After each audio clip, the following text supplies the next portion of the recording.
Olá, nono ano, estamos aqui para mais uma aula de produção textual, ok? Na nossa aula de hoje, nós iremos corrigir a atividade que foi colocada para casa na agenda da semana passada e em seguida nós iremos fazer um estudo sobre a produção textual que o nosso material está pedindo, ok? Então vamos lá ao nosso material.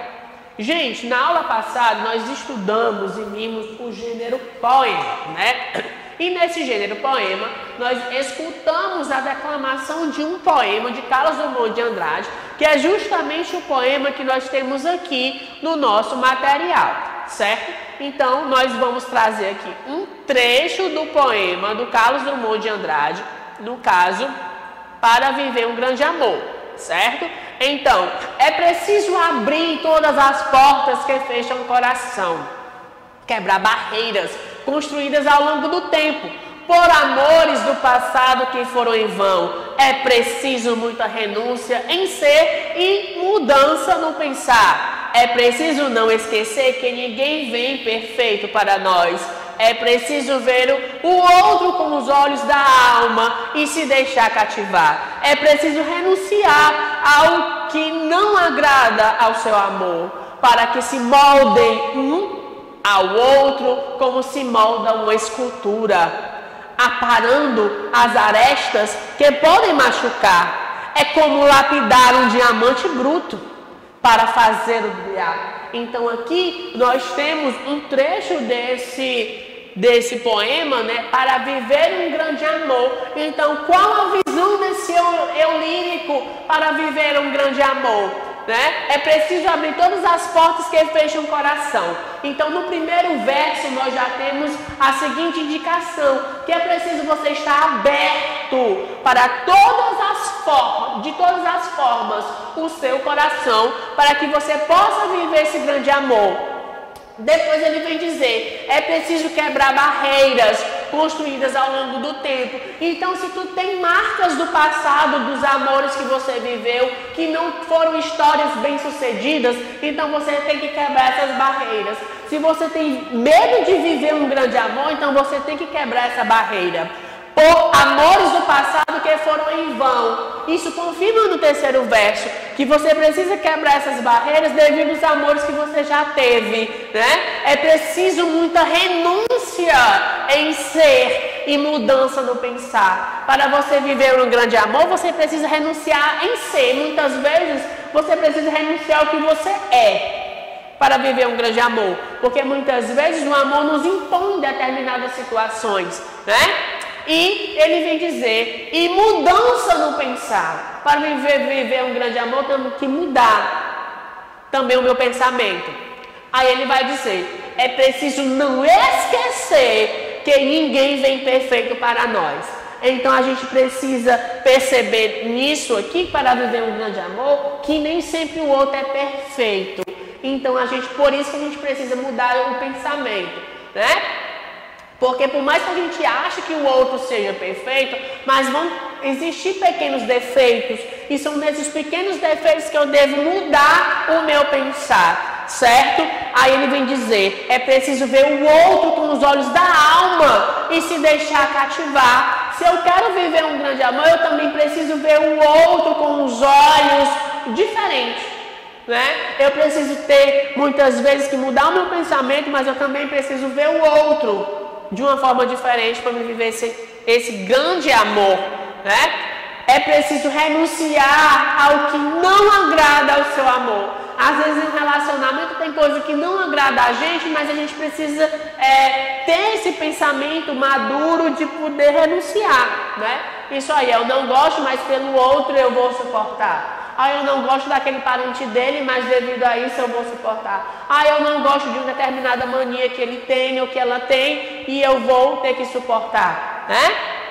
Para que se moldem um ao outro como se molda uma escultura, né? Aí aqui a gente vai ter uma figura de linguagem que já a gente vai falar sobre ela, que é justamente o quê? Quando a gente tem um escultor, né, que pega a argila e vai moldar uma escultura, ele bota toda a sua perfeição, todo o seu trabalho, todo o seu cuidado, né? Então, dentro do grande amor, a gente vai ter a mesma coisa. Um vai se moldar ao jeito do outro. Um vai se acostumar com o jeito do outro, aparando as arestas que podem machucar. Ou seja, o que aparece as arestas são esses defeitos, né? Muitas vezes a gente pode se machucar com o outro, com o que o outro diz, ou com o que o outro faz, mas como a gente quer viver um grande amor, a gente precisa aparar, né? Dizer ao outro que não gosta, dizer ao outro que não está legal e se moldar um ao outro. Por quê? É como lapidar um diamante bruto, né? Para fazer o brilhar. Quando a gente tem o ourives, né? Que é aquela pessoa que vai fazer uma joia, e quando o joalheiro pega essa joia, certo? Ainda bruta, para a gente fazer o diamante brilhar, ele precisa fazer o quê? Lapidar a joia, né? Ele precisa tirar várias capas, né? Várias películas, várias capas, que a gente diz assim, do diamante, né? Para chegar na parte brilhosa.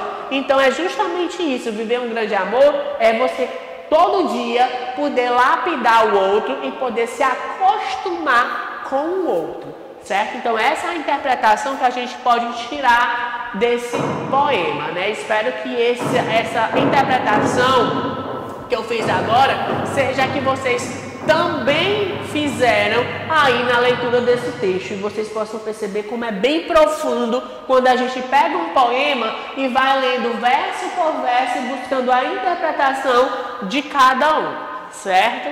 Um belo poema. Mas vamos agora às nossas questões, certo? Então vamos aqui à primeira. Atividade, né? Primeira questão, do que esse poema trata. Trata do quê? Trata do amor e do que precisamos fazer para vivê-lo, certo? Então vamos lá. A temática principal é essa. Trata do amor e do que a gente precisa para fazer para vivê-lo. Segunda questão. Quanto à estrutura, como está organizado o trecho? Gente, a gente estudou, né, aí nos nossos slides, que um poema ele é construído de estrofes e versos, né? Então a gente pode perceber aqui, né? Vamos lá, eu tenho um estrofe com 1, 2, 3, 4, 5, 6, 7, 8, 9, 10 versos, né? Basicamente. Então vamos lá. Qual é a estrutura? Um trecho apresenta uma única estrofe e os versos variam pouco em tamanho, né? Como a gente tem uma sequência aí, né? Como a gente pode pegar aqui o poema, voltando ele, vocês podem perceber aqui, ó, que eu tenho uma continuação. Então a gente pode considerar isso aqui uma estrofe com 1, 2, 3, 4, 5, 6, 7, 8, 9, 10 versos, sendo que a nossa composição de tamanho aqui ele vai variar, certo? Então vamos lá. Por isso que ele coloca uma variação na questão do tamanho. Terceira questão. Qual é a ideia transmitida no poema? Então, o poema transmite uma ideia como um todo, né? De que para viver um grande amor é preciso abrir mão de muitas coisas, deixar de lado o egoísmo e tentar encontrar o que o outro tem de melhor, né? Porque se você ficar centrado somente no eu, né, no egoísmo, e não deixar entrar no outro, você não vai ter a capacidade de viver esse grande amor, ok? E a quarta questão diz o seguinte: o poema apresenta algumas metáforas. Então, gente, é justamente isso. Quando eu estava interpretando aí o poema, eu disse a vocês que tinham algumas as figuras de linguagem que a gente ia ver lá embaixo, que é justamente essa parte das metáforas. Então, quais são as metáforas que nós temos nesse poema? É preciso abrir todas as portas que fecham o coração. Por que isso é uma metáfora? Gente, coração tem porta? Não. Mas simbolicamente a gente consegue modificar aqui. É preciso que todas as portas abrir todas as portas que fecham o coração. Isso aqui é uma metáfora. eu quero dizer que eu preciso estar aberto para as coisas, só que eu disse de uma outra forma. Quebrar barreiras construídas ao longo do tempo, também é outra metáfora. Aparando as arestas que podem machucar, também uma outra metáfora. Então, essa metáfora é aquela comparação subentendida, que eu não tenho um grau comparativo, o conector comparativo, mas eu posso fazer comparações de uma outra forma, certo? Então, agora nós vamos aqui para a nossa proposta de produção, certo? Que é justamente a vez de vocês, mão à massa, e vamos ver o que ele vai pedir. Nesse bimestre você aprendeu o que é uma paráfrase. Se precisar, retome a sessão em tempo na página 65 do seu livro, que pode ser também lá no livro de português, deve ter falado sobre já paráfrase, senão a gente vai dar uma olhadinha já nos nossos slides. Agora você irá parafrasear o trecho de Drummond, que é justamente esse que estava na atividade, que acabou de ler. Leia novamente e com bastante atenção procure encontrar novas palavras para explicar a ideia expressa em cada verso. Por isso que eu fiz essa interpretação de verso a verso para vocês entenderem o que é que os versos estão querendo dizer, porque vocês vão precisar utilizar paráfrase, certo? Lembre-se de manter a poesia no texto, e manter o texto em versos. Depois compare o texto com os demais outros colegas. Então aí no caderno de vocês vão utilizar a paráfrase justamente com esse trechinho aqui somente, do Carlos Drummond de Andrade, certo? Então, vocês vão pegar ele e vão fazer a paráfrase, ok? Lembra que eu já fiz a interpretação, vocês podem até, quando forem fazer a proposta de vocês, assistir o vídeo e ver a interpretação do nosso poema, certo? Então, aqui para ajudar vocês, eu vou mostrar a vocês, nesse nosso capítulo, justamente a paráfrase, ok? O que é a paráfrase? Só para vocês lembrarem, é um recurso de interpretação textual que consiste na reformulação do texto, trocando as palavras e expressões originais, mas mantendo a ideia central da informação, certo? Vocês vão dizer praticamente a mesma coisa, só que vocês vão utilizar outras palavras para dizer aquilo ali, certo?